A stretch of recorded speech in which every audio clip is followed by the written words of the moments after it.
What's up? Back again, Big Hendo Unplugged. Listen, I got a real superstar in the building, somebody who means a lot to me.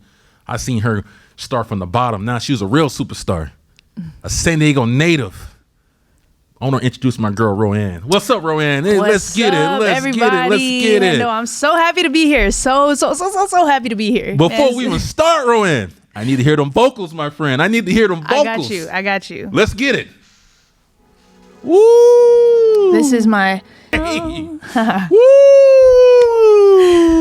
Hey, San Diego, let me tell y'all something. That's talent from God. You can't learn that. That come from the man above. You know what I'm saying? You got to be born with that. He has to bless you with that. You know what I'm saying? Hey, let me tell you, my friend, every time I hear you, I've been knowing you for a good 6 years now since I opened the studio. Honestly. Let me tell you something. Seriously, man. Every time I hear your songs, you give me the freaking chills, dude. It's crazy. Look at it. You give me goosebumps. You know what I'm saying? We got an alligator scan right now. I appreciate that. Honestly. You're hella talented, man. You're hella talented. I feel like that just means I'm doing something right. And I love that. Man, you're killing it. You know, big fan of what you're doing. A big fan of your whole career. You know, all your songs that you dropped and everything like that I've been following for a long time. So it's an honor to have you on the show for sure. I'm so happy to be here, man. I know this has been like a long time coming, but you know, everything in divine timing, and I'm just happy to finally be in the studio with you. That's what I'm talking about. So what's up with you? Tell me what's new with you. I've been watching your Instagram, stalking you a little bit. I've been seeing you dropped a new song. You know, you've been on the news in LA, and you did an album release party. So it's update the people of what's new with Roann. Right. I think the last couple of years have just been pretty up and down for me. I'm gonna be honest with you. I think when I first moved to LA, honestly, it was the biggest blessing of my career because I definitely reached heights that I wasn't reaching out here anymore. I think that I've met my ceiling in San Diego at a certain point. So moving out there was exactly what I needed in order to shift my career to the next level. I ended up leaving my job as a nurse to fulfill certain things. Gotcha. And it was great. You know what I mean? It was just, music was taking off for me. And then, but all the while you're trying to navigate these things while dealing with your personal life too. And it's kind of just, it was weird. I went through so many transitions that on the outside looking in, it's like, dang, she's really killing it. But there have been moments in those last couple of years since I've moved where it was very weird for me because I've experienced things that I've never experienced before, as far as success, as far as other things that dealt with my job at the time. And yeah, so it's just been a lot of navigating and soul searching and, you know, trying to be successful at the same time. Man, you've been successful in my eyes. So just start from the beginning though. So like, how'd you get into music? Like, how long you been singing? I've been singing since the age of 7. My mom, she forced me into it because my mom and my dad, they're both singers. And at the time, my mom was a choir director for our church that I grew up in. And she's also a music teacher and everything like that. So, you know, Filipino households, karaoke. One day she was like, come over here and sing this song. Didn't even know the song, but she just assumed that I did. And ever since then, it was like every family party you're singing, every function that we go to you're singing, like at church you're singing in the choir now. So that's how I got into it. And then performing outside of church was through a friend that I met through my mom's choir. Anthony, he plays guitar and he's like, you know, do you ever perform like anywhere else? I'm like, no. And he brought me to different high school talent shows and everything like that. And that's how I pretty much got exposed to more performances. So Filipinos are, man, y'all talented. Y'all can do dance, y'all can sing. A lot of Filipinos can sing good, to tell you the truth. So did you have like this powerful voice at a young age? Were you always like super, or did you like learn how to sing like this? No, I actually have always had a powerful voice. And it used to make me really insecure because I felt like other girls my age were not singing like that. And I don't know, there was just no way of me navigating if this was a good thing or a bad thing. But a lot of my influences growing up were powerhouse vocalists and everything. So yeah, it was a weird time. That's crazy. So you grew up in San Diego? Are you a San Diego native? Yep. Shameless plug, San Diego native. Exactly. Shout out, man. My boy. Yeah. He's great. So how was it growing up in San Diego? Growing up in San Diego is amazing. I think that we are such a huge, well, first of all, our weather. Our weather is just perfect all around. I'm spoiled out here. I'm super spoiled. But growing up in San Diego, we have such a great, diverse community. And I have no complaints about growing up out here. You know what's crazy? I used to travel a lot, right? And I used to travel around the world, man. You know, and I used to be like want to race back home to get to San Diego because I don't care where you going around the world. I've been everywhere. There's nothing like San Diego. Nothing. You know what I'm saying? So just get back to your music. So some of your music. Who's some of your musical influences? Who are some of the artists that kind of influenced you in your style of music?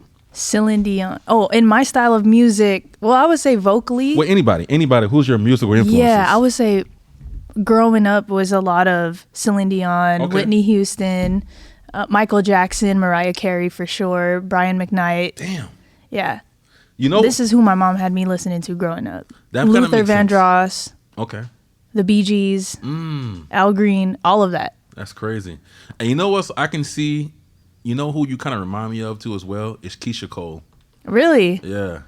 I've never gotten that before, but I'm Really? not mad at that at all. Really, that Yeah. voice. She got a strong voice. Yeah, she does. She's like every time she sings as well, she kind of like just gives me the chills. But like those really powerful singers, for some reason, to me personally, I might be wrong though. Hey, don't fry me. Don't fry me. You know what I'm saying? I might be wrong, but that's who you kind of remind me of too as well. Yeah. I'm not mad at that. I love Keisha Cole. Who would you say that's kind of influenced your style though? Like who you kind of really zone in on your style? Who do you like kind of model your style off of? It's always a struggle for me to answer this question because I don't feel like there's a specific artist that models the style that I portray in my songs. I feel like you can hear a lot of the influences of who I grew up listening to. Like it goes all the way from, a little bit of maybe Toni Braxton in there, a little bit of this, a little bit of that, like a lot of 90s artists. But I don't think that I can really compare my music to anybody that has anything out at the moment. Let's go. That's just my honest thing, And I literally just had this conversation with a friend of mine today. Yeah. I was like, I get this question a lot of like, who would you compare your music to today? I'm like, nobody. I guess that's a bad question too, if you really think about it, because you want to be yourself. You want to be like Right. anybody else. Right. But I also understand how some people be like, oh, okay, you listen to somebody and it's like, oh, it sounds a little bit like Jhené Aiko or Yeah. Kehlani or SZA or somebody. And I just don't think that when people hear my music, they could be like, oh, yeah, this sounds like this person's song. Yeah. And another thing too, because with me being as an artist, I'm always influenced by somebody. You know what I'm saying? So I guess that's why I kind of, drew that question from. Right. But, you want to be your own person, your own style. So I guess your style is not the same as anybody I guess else's. the reason why when you listen to my catalog, a lot of the songs that I have released, which is not very many, but Right. the songs that I have released are very personal to me, and they were written from a certain point of emotion, maybe a certain experience. Like this last one that I wrote was from a specific experience. So I just write and I just sing and I create a melody off of what feels like that release at that moment. I was going to ask this question later on in the interview, but I want to ask you now, because since you brought that up, what's what song that means the most to you? Heaven on out Earth. of all of them. I knew you were going to say that. Heaven on Earth. I'm gonna tell you why I know why you said that, because it was based off your grandma, huh? Yeah. Come on, I'm a fan, baby. Yeah. I'm a fan. Big Hendo's a fan. I know everything, baby. Come on, who you talking to? I know he studies me for sure. Yeah, right. Yeah, my grandmother, and also too because that song really did change my life. Yeah. Moving to LA, that was the first song that I dropped after not dropping music for 2 years. So it was my team and I were like, I don't know, we'll see how it goes, but it was felt, writing that song. I was going through such a hard time with the loss of my grandmother at the time, and then at that same time dealing with a breakup. So it was kind of like this was that uplifting moment for me. Yeah. And I just knew it. The first time that my producer played, we were in the studio and they're like, what do you want to work on? I said, just play something that I can feel. Play something, any chords on the keys. So Brian, he started playing stuff and he played these keys and I was like, keep it there. And then he went to one chord, and after that, I just straight up was like, every time I'm away from you. And we all stopped like, wait a minute. Wow. Hold on, I think we got one. So we just went on that wave. And I knew at that point of all of the maybe negative things that I was feeling from that 2-month time frame from when my grandmother passed to when I started writing that song, something shifted. And I was like, this is exactly what you need. Yeah. Turn to your art for your therapy, dealing with these losses, Let's go. Yeah. There's something that I don't understand about artists. Like for example, for yourself, you're so talented, man. Like you got a God gift talented. But why do you take so long to drop music? You know what I mean? You say you took 2-year layoff. So what is it stopping you from dropping music more often? I mean, I can't speak for everybody else, but for me, to be honest, what my struggle has been over the last couple of years is that I just live in my head too much.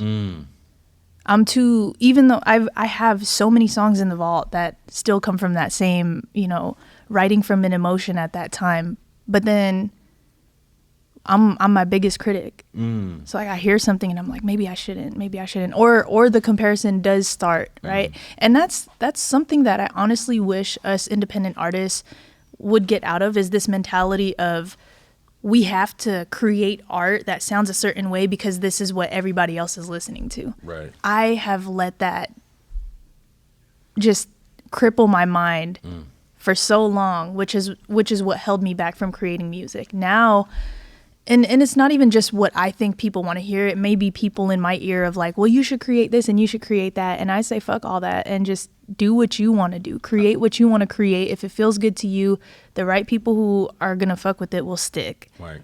And just do it. So that's really my answer, is I just be in my own way. I feel you though. It kind of bothers me a little bit, you know what I mean? Because like I said, we're fans, you know what I mean? And we're like itching for this music, right? You know? And seriously, like how you said, like, when you perform that song here, you the one which about your grandmother, you performed it here, man. And then, I'm one of those macho guys. I don't like to cry, but let me tell you, man, you was here, you had the eyes watering. You know what I mean? You know what I mean? So your music is powerful. So like from a fan perspective, we do want to hear. Kind of on a consistent basis, I guess, because, that's what we're craving for. Yeah. And I appreciate hearing that because, like I said, a lot of artists won't say it.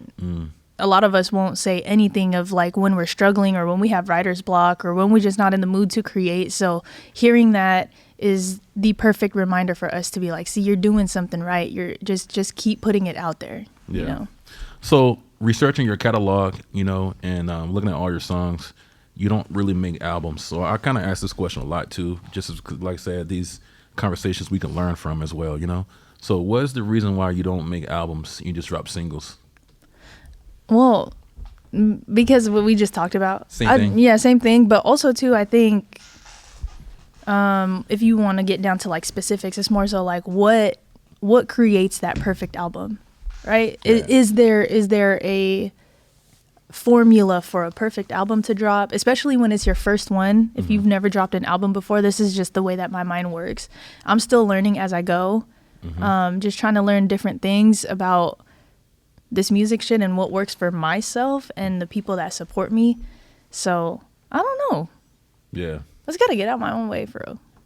Yes, I know. Please do that ASAP, please. I know. Do it ASAP because we need more of this heat that you're dropping. So let's talk about this new single that you just dropped. What's the inspiration behind the single? I need to know. I was in a situationship. Oh, okay. I was in a situationship. And can we get the nitty gritty details of that? Can I get an Hendo exclusive? Yeah, you can. You can actually. So, yeah, to give it to you straight, I got my fucking feelings hurt. No, I got my feelings hurt. Somebody broke my girl's heart. Somebody broke my heart. Oh, I need to go and get but my gloves. The crazy thing is that I think what hurts most about when situationships come to an end, come to a close, and they be short. The short ones is what stings the most. What the fuck is the logic behind that? Because I swear to God, it's like you be in this long-term relationship. Shout out though, if you see this. Yeah. It was all love, babe. It was all love until it wasn't. Let's go. But you be in this long-term relationship or long-term, whatever you want to call it, with people, and it kind of like fades out and you just feel like, nah, it's whatever. Then you get into something that's a lot more short-term and you're still in that moment of everything is so euphoric. Everything is so new and fresh, and there's endless possibilities of how things could go because all of us are a little bit delulu. Yeah, for right? sure. Absolutely. And then it just like a halt. Wow. And you just like, what the fuck happened? That's crazy. So that's really the gist of what happened. So the song is about the breakup. Yeah. So before you go, hold on. But it's R&B, so I had to make it a little bit more dramatic. You know, Okay. I didn't give this person everything. She lying. Hey, whoever your ex is, she lying. You know how it is. You know what I'm saying? I wouldn't even. We're not exes. Okay, that's We good. wise. Okay.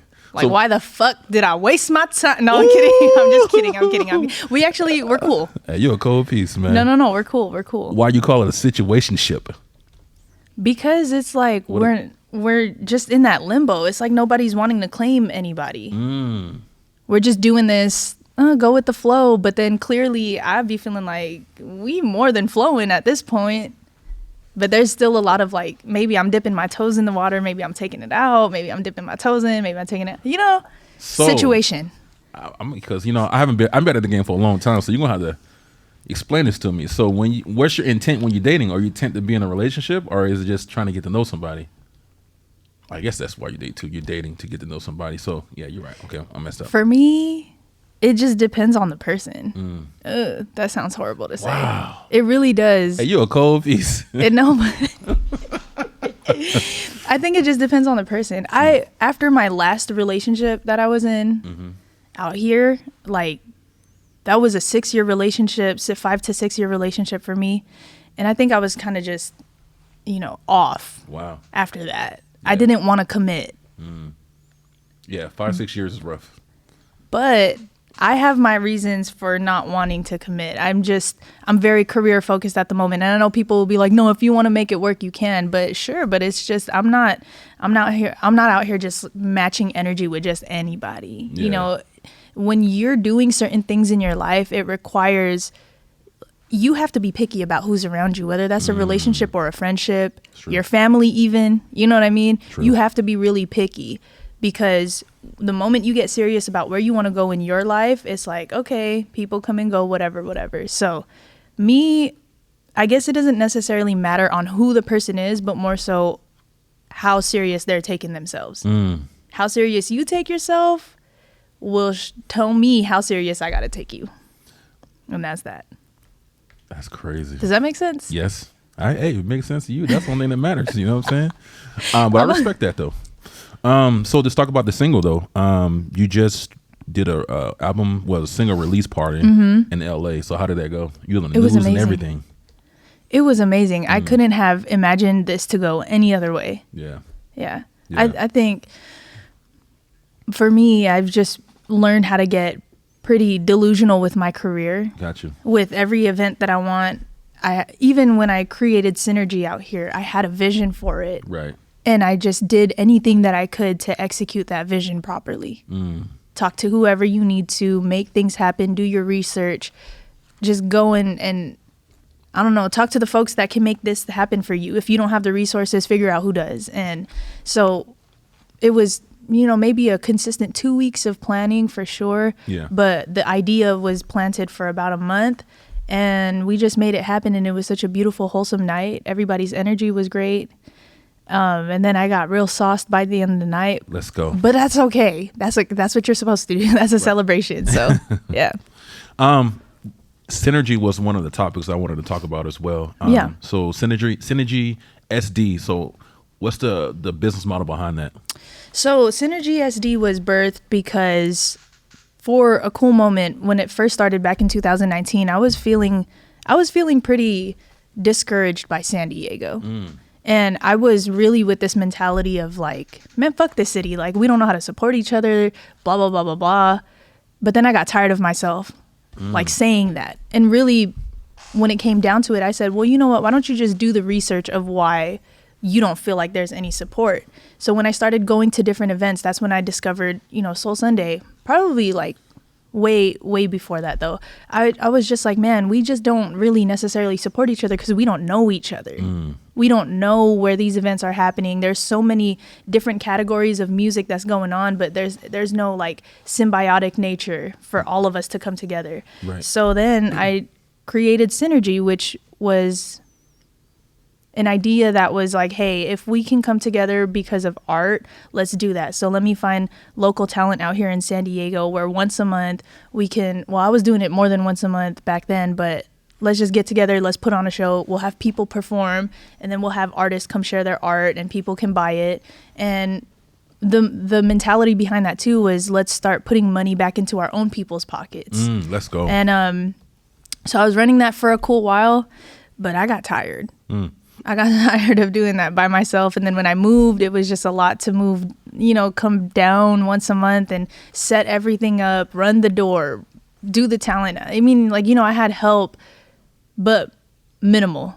Yeah. And it's just a lot. And it started to take away from what I wanted to do as an artist myself. And I think I started to get kind of clouded with where my purpose was. And it's not to say that I don't ever want to bring Synergy back, because it's still very much alive, but I just need to be patient with my process and all of it and not try to put all my eggs in one basket. Man, it's a lot. I can totally understand starting something and starting an organization all by yourself, all those moving parts. It's a lot for sure. You're San Diego native, like I said, growing up in San Diego, but now you transition, you moved to LA. So what prompted that move?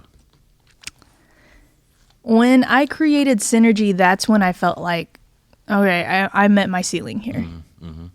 Because I felt like, I just kind of felt like there's nothing else that is going to start feeding me as an artist out here, because I felt like I've performed at almost every R&B event that there was. I had the fortunate experience of opening up for Maya, at the Music Box, which was real cool. So all these little things started happening, and like hitting up every little hub of R&B and everything out there. And I just kind of felt like disconnected after a while. Like what else can I look for out here that's going to feed me as an artist? Because I feel like at the time I was already capped. Yeah. Like you can only perform at Neo Soul Tuesday so many times. Wow. You know what I mean? So we don't have the resources in San Diego. I don't. If we do, I see a lot of resources. I see a lot of our rap artists like popping off, and I love that for them. But for R&B, no, I don't think so. Wow, that's crazy. I don't think so personally. And if we do, and if you know where it's at, I'm so open to coming back. But at least what I've been looking at in the music scene out here, it's like, okay, cool. Like we're kind of just meddling in this little field right here. Little bubble. Yeah, little bubble. That's the perfect way to put it. Yeah, I seen you at Soul Sunday. Shout out to Blizzy Blake. That's Soul my brother. Sunday. He's killing it. He has a platform for a lot of R&B, up-and-coming R&B artists as well, in San Diego, for sure. Yeah, but I can't be asking to perform there every single month. That's my brother, and I love him, but it's like, yeah, hey. I feel you. So you moved to LA. So what's the differences between the industries in San Diego and LA? Like, what have you noticed? Some of the prominent differences that we have and what LA has in San Diego. Yeah, I think that there's just a lot more access in LA. One, there's a lot more studios out there that you can rent. There's always somebody who knows somebody that can offer you what you need, right? There's always a producer that's hungry to work with new artists. There's always other artists that are ready to collaborate. And most times actually, there's just no question about it. It's not like, oh yeah, I'm down to collab, but who do you know, or nothing like that. It's just, yo, you're dope, let's link, and then the magic just happens. There's no questions about it. But a big difference that I did notice in the last few months, for me personally, is that there's just no love like San Diego love. LA will get you love, but I don't know, maybe it's because I'm from out here, so I just you miss that community feeling. There's a lot of assets and resources in LA, but finding community is something that is a little bit different. Let's go. Because you can link with the same people over and over and over again, and then there will become a period of time where everybody just disperse and do their own thing. So it gets real lonely out there. That's crazy. That's just what I've noticed, at least when you're trying to build community within other artists and stuff. It's interesting because, like I said, I've been knowing you for a long time, and I love to see you progress and continue to do big things in life. But I will say, just being completely honest, it seemed like when you moved to LA, your career just skyrocketed because you're doing some big things right now. You're doing some big things. So let's try to talk about some things that you're doing right now. Like I seen you, are you like sponsored by Adidas or something like that? Or so am not sponsored by them. I just did a segment that they were promoting. So I guess in a sense, yeah, I was sponsored by them for Talk your shit, man. Pop your shit. I'm sponsored by Adidas Originals. My manager, you know, he's really great at just plugging me into these brands. So yeah, honestly, yes. When I moved to LA, my career did skyrocket. I skyrocketed. I grew completely as a person, as an artist, and the things that I've been able to accomplish thus far. Yeah. Like I've had my sponsorship with Nike, with Jordan. Now Adidas is my recent one. Was able to do work with McDonald's. Yeah. So just this is exactly what I mean. You know, I think that it's so imperative to just get out of your comfort zone so that you can reach these new heights. And I started acting as well. Absolutely. Actually, I started acting out here in San Diego, but I started taking it a lot more serious out in LA. Man. So let's, like I said, talk your shit, man. Tell them what you've been doing, man. Yeah, that's what I've been doing. Hey, what roles, what movies have you been on? What commercials? Yeah, I seen you was in like an ER or something like that. I seen you. Right. So I was playing like a security guard. Okay. Or not a security guard. I'm gonna beef that up and it'd be a little bit more cool. I was like a cop of some sort. I was protecting. I was a security guard / cop for the bad guy, the villain in this feature film called Anita. Mm-hmm. It's not out yet, but that will be out sometime in the future. And currently, I am working on a film called Revelry, and it is a dramedy Christmas movie, but not like your typical Hallmark Christmas movie. It's definitely something a lot more lively and fun and just something that a lot of our peers can relate to. Yeah. And what's real cool about that actually is that a lot of the cast, including the director, is based out here in San Diego. And our film is based out of San Diego as well. So you'll see a lot of familiar settings in that movie.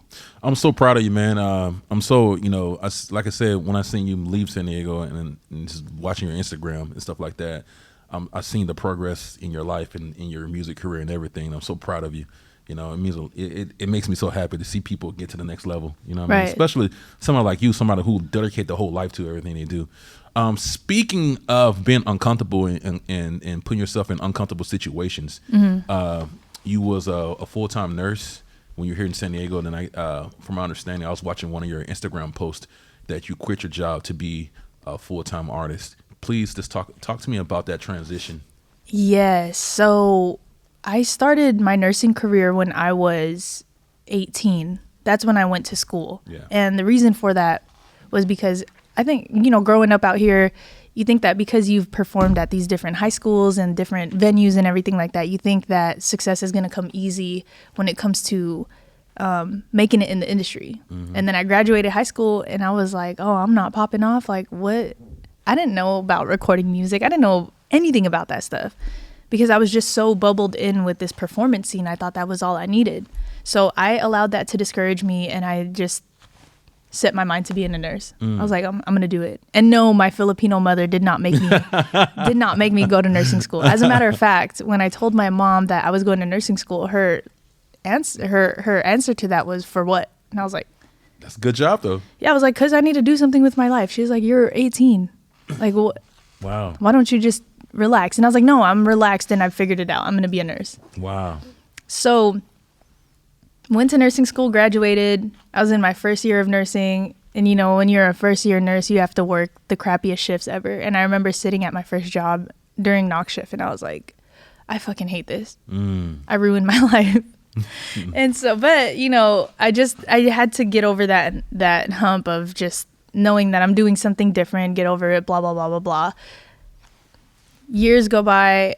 I'm wanting to take music a lot more serious. I finally, after 2022, made that complete jump. I've taken hiatuses before where I'm like, I'm going to stop working for a little bit. Right. And, just took a break for some time and then went back to it. But at that time, I was done. So I was excited at first while I was still a nurse, but when you're so used to structure every single day, and then you transition to having so much free time and not having a schedule or a schedule set for you of, hey, this is the task that you got to delegate today, it's tough. 100%. I found myself struggling. Like, wow. My first month of being off of being a nurse, my mornings looked like getting coffee and car washes. That's crazy. every morning. Yeah. You know, I used to work in the medical field too. And that's one thing. I was working for 7P, 7A. And that's one thing that I can relate to you on. Right. You know what I mean? Just working in a hospital all the time. And I was looking at like, dang, dude, I'm a slave to this job. Like, I want to do something I love to do. I want to be, you know, independent and be my own boss. You know what I'm saying? But when I made that switch and I became a full-time entrepreneur, bro, it's different. It's hard. It's a different life. There's like nobody coaching you Absolutely on not. what to do. You have to make your own schedule. Yep. And it's tough too, because you start questioning like, well, is what I'm doing going to help me be successful at this Yep. stuff? Or am I just bullshitting around, you know? 100%. So that was real tough for me. Yeah. And another thing that was really tough for me as well, I'm pretty sure you can relate to, is this, you know, just, you know, had to pay your bills. Now I got to pay my bills. Now I had a steady income coming in. Now I got to hustle. And people don't understand that, local, you know, you got that steady, that job all the time. But when you have an entrepreneur, you work more. Yeah. I'm working like shit. I'm working 14 hours a day. You know what I mean? I get here at 6 o'clock in the morning and I leave at 8, 9 o'clock at night if I'm not doing a podcast. Right. And that's grind. I work 10 times harder. Right. You know what I mean? So I'm pretty sure you can relate to that as well. You know what I mean? I can. Yeah. So Scary stuff. so how did you survive? So what was your means of survival when you was being a full-time artist, you know, in LA? Because LA is a beast up there. It is. It's hard. A bag of change and the grace of God. No, I'm kidding.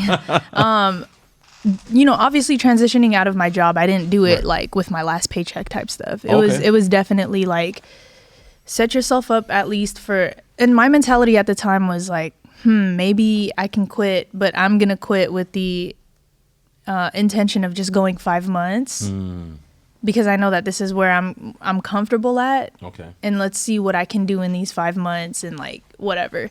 So, yeah, I don't know, man. I had to figure out ways to just connect with other folks. And that was another thing that was hard for me to do, because I'm like, you know people, but you don't know people at the same time. And, you know, you got to get over your apprehensiveness to speak with folks so that you can put yourself out there more. Right. It's weird. There's just so much energy in LA. You don't really know how to read people all the time. And I don't know. I'm not going to say every day was pretty. Yeah, I feel you. Leaving that, like you said, leaving that consistent income all the time too. And, you know, there are heavy days where you're not seeing something come in, because not everybody needs a feature all the time. Not everybody needs you in the studio to write for them. And even if they did, most of that shit ain't paid for on the spot. Yeah. So it was real tough. There were days where I'm like, did I make the right choice in doing so? There's a lot of days like that for me. Lots. Even to this day, I have to think about that. And I feel like I'm stable now, but dude, it's very hard. So I think there's a misconception of being an entrepreneur. Like, they think it's cool, but I think it has to be something you really want to do. Yeah. And you know what? So 2022 was when I did leave my job, but I left nursing too for many other reasons. In my at that time 8-9 years of nursing, there was one specific situation that happened at my last job that literally made me not want to be a nurse ever again. Right. And so that, upon releasing Heaven on Earth and seeing all of that go off and just having performances that really catered to like my transition out of nursing, I was good. Yes. But then what I said before, Heaven on Earth and the success of that, plus everything else I was personally dealing with at that time, I was cruising through all those things on autopilot. It was like this consistent momentum of high. So towards the end of that year, when everything started to plateau and I had to sit with myself, that's when everything else that I was kind of sweeping, behind me came crashing at me. So you go through this, it was like so weird. It was like you go through your most successful year in music just to come to the end of the year and feel like you just lost yourself. Yeah. So 2023 was when I slowed down. I wasn't really performing, wasn't even really dropping music, because that's when I really had to pay attention to how much I was not paying attention to myself, and I needed to recoup for that. So in 23, I actually didn't really perform much. I did more corporate type gigs or like, my brand deals, which I'm so grateful for. However, I decided in that year to go back to nursing. Okay. And the reason being is because I'm like, you know what? You're the only person in your way. So before I used to have this mentality of like, I can't do things because I'm too tired from work, which is true. Right. But it took that time of me being off to be like, you know, you really have the choice. If you got to grind right now, grind, and then do what you want to do at the same time. Absolutely. So now that's where I'm at.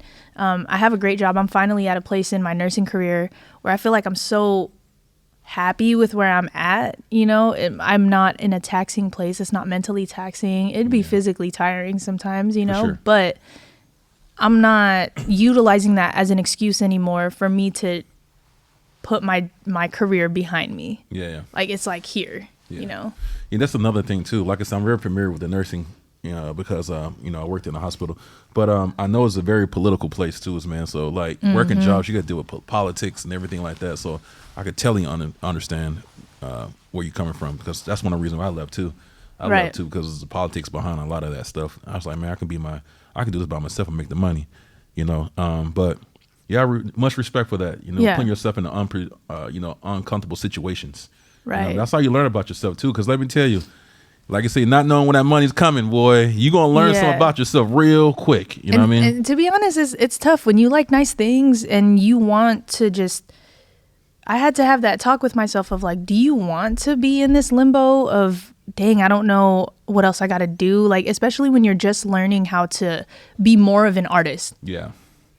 You're really questioning all the time and kind of juggling with that chance of either you are going to get paid this month or you're not. 100%. And for me, it really just came down to that point of, no, I do want to get paid all the time. And I also do want to elevate in my career. So I can do both. Yeah. I'm going to be tired as fuck, but I'm going to do it. I heard that.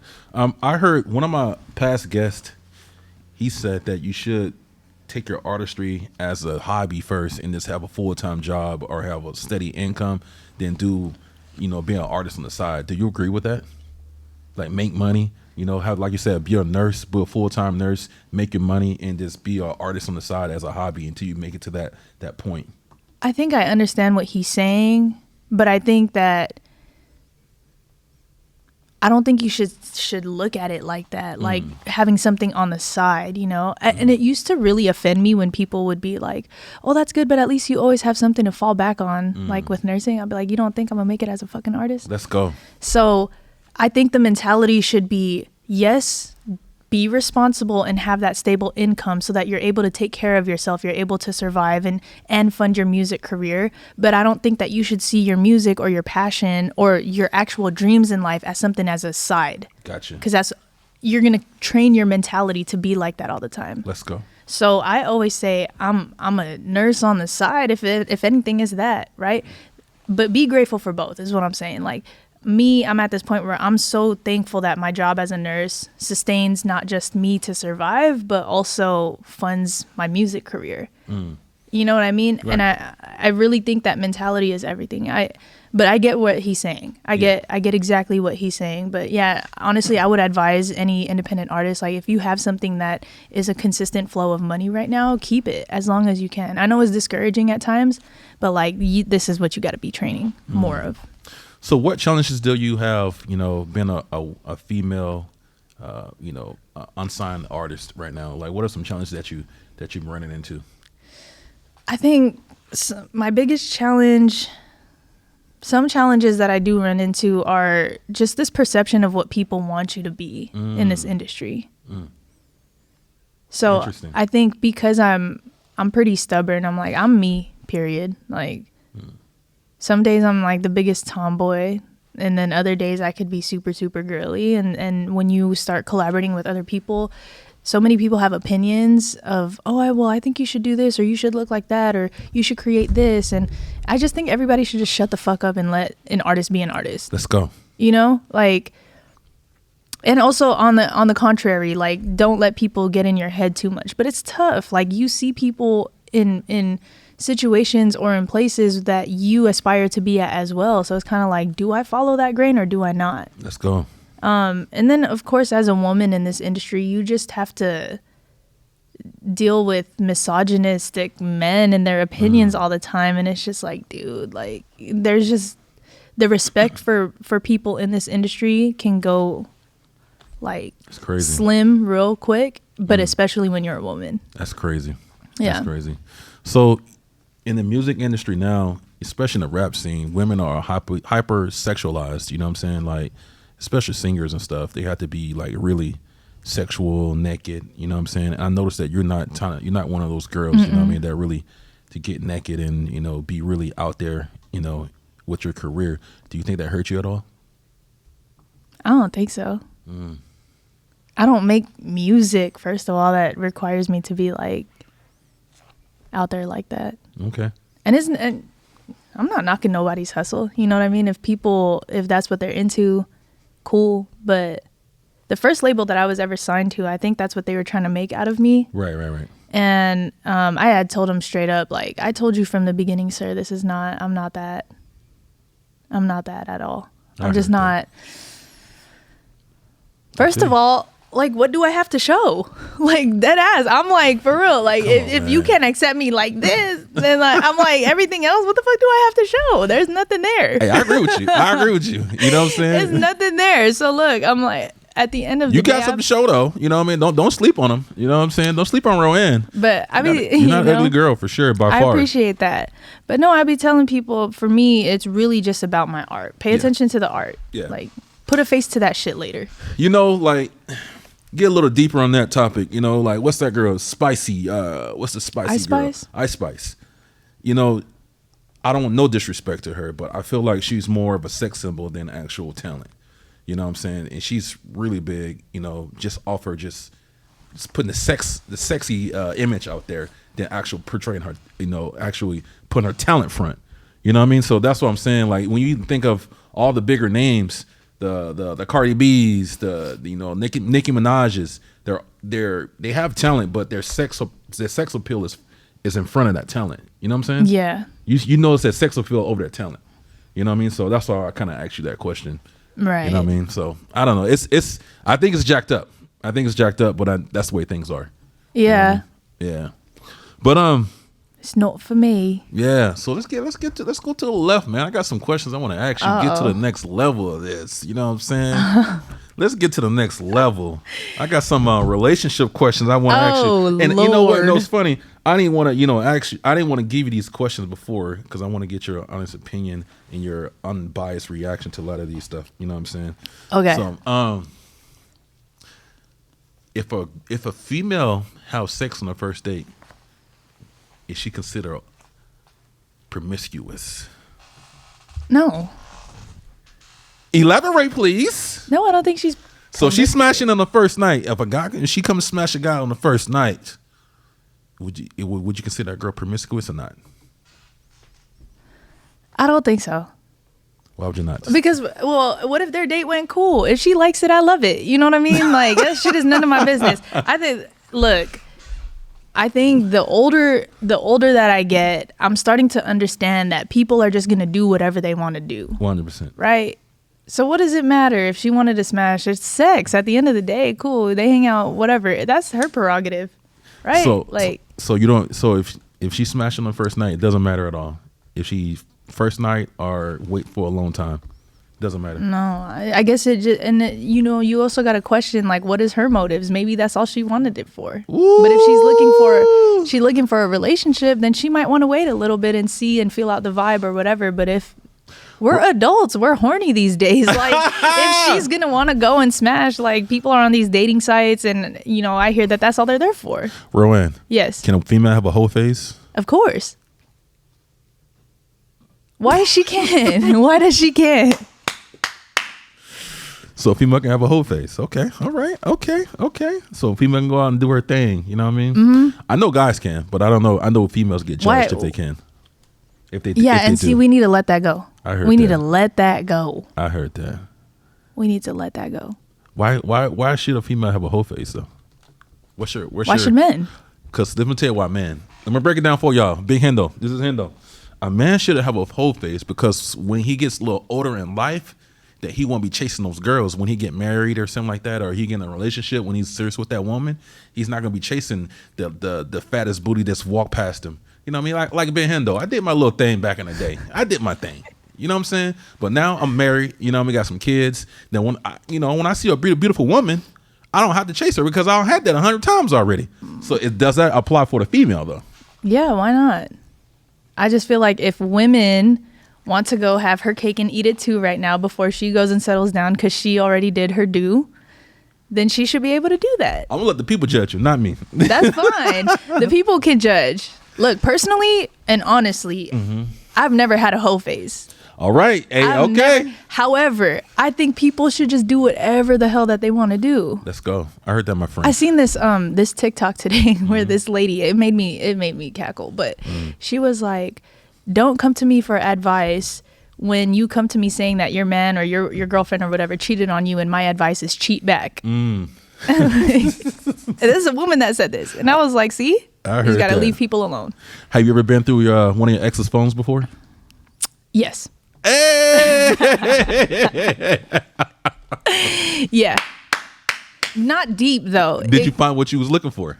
Oh yeah. Well, okay, I wouldn't necessarily say I looked through it, but it was already open, and then I seen something pop up from somebody, and I was like, "See, this is the shit I'm talking about." No, but yeah, honestly, you will always find what you're looking for. Where they cheating on you? Yeah. Wow. Yeah. Let her tell it she wasn't. Oh. But yeah, I was definitely played. That's crazy. I'm sorry to hear that, my friend. It's fine. Hey, favorite taco shop in San Diego? Favorite taco shop in San Diego? And what are you eating when you go there? Graciella's. Graciella's in Spring Valley. I haven't heard that one yet. That's a good one. So bomb. Yeah? What you getting when you go there? Actually, it was just there today. I had some pollo asada fries. Damn, that sounds good. No, it was chips. Chips? Nachos, okay. yeah. Okay. That's what's up. That's what's up, man. And then Lolitas for the hot sauce. Okay. I could drink Lolita's hot sauce, honestly. If you guys want to sponsor my next show out here in San Diego and just have like bowls or buckets, gallons of them hot sauces, the red one, please, with extra limes on the side, I will. That's crazy. So I could drink it like I could drink like a Corona. It's so good. That's crazy. I don't know what you guys sprinkle in there, but. So, San Diego native, then you're living in LA now. Who has the best Mexican food? Let me tell you something. Choose your next words carefully. San Diego. Okay. No, absolutely. You serious? Absolutely. Okay. All right. This is a big topic on the show. I love that they have like tacos everywhere, little taco trucks. But when you talking taco shop, like Mexican food, like Alberto's, San Diego. Let's go. San Diego, nothing compares. Hands down. No more discussion about this, guys. None. Who's even arguing that? Oh man, I'm telling you, that was probably one of my most viral clips. Yep, that was my most viral clips, and people in LA are dogging San Diego. They said even Texas got better Mexican food than us. Texas. Yeah, you guys are smoking dick. I'm offended. Let's go. My friend, I want to appreciate you for coming on. You know what I mean? You came all the way from LA, to kick it with Big Hendo, you know what I mean? And then you just dropped your single, so I know you're a very busy woman. Like I said, I've seen you on the news doing your thing. And I know this time in your life is very busy, full-time job. So, it's a lot to come down here, you know what I mean, and spend this time with me, you know what I mean? So I really appreciate you. For come kicking it with Big Hendo. Of course, man. I would do it every time. I would come over and over and over again just to hang out with you. Hell yeah, man. Before we get out of here, do you want to leave any special words for your audience, for your fans? Yeah, I just want to thank you to everybody that has just shown me love throughout all of the years, because you guys never miss at all. It was really hard for me to leave and come back, because I know that there's always this tension between San Diego and LA, and I partook in it too. I was like, man, everybody that leave here just forget about the city, and that's really not the case. It's really not the case at all. But no matter what happens, no matter how silent I go, when I come back, people always show me love, and it's always the genuine love from my community here at home. But keep rocking with me. I'm not sleeping on myself no more, I said. Yes. And I'm going to be, just dropping the most unapologetic music that I've ever created and ever sang. And I hope you guys stay along for the ride and just continue to support. And if there's any way that I can support you, let me know. My inbox is always open. That's what I love about you, man. You're a very genuine person. You know what I mean? Always from the heart. You know, I love to see your career, like I said, skyrocket. You're doing big things right now, and I'm so proud of you, man. Just drop your socials, drop your Instagram handles and things like that, and drop your single so people can go check your single out right now. Yes, you guys could follow me on all social media platforms at Roann Messina, ROANNMESINA, and you can stream my latest single, Give You Everything. Send it to your ex, send it to your situationship, send it to your baby mama or baby daddy, and just vibe with me. Give You Everything out now on all platforms. I appreciate you. We got my girl Roann in the building. Big Hendo Unplugged, man. Special. This is a very special episode for me. Like I said, this young lady been grinding for a long time. I seen her when she's a baby. You know what I'm saying? For real. No, honestly though. Yeah, man. Yeah. So, like I said, this is a treat for me, man. I'm proud of you. Keep on killing it. Keep on doing your thing. And put God first. Keep killing, my friend. Absolutely. I appreciate you, man. Roann in the building. We'll see you guys next time. Big Hendo Unplugged. We out.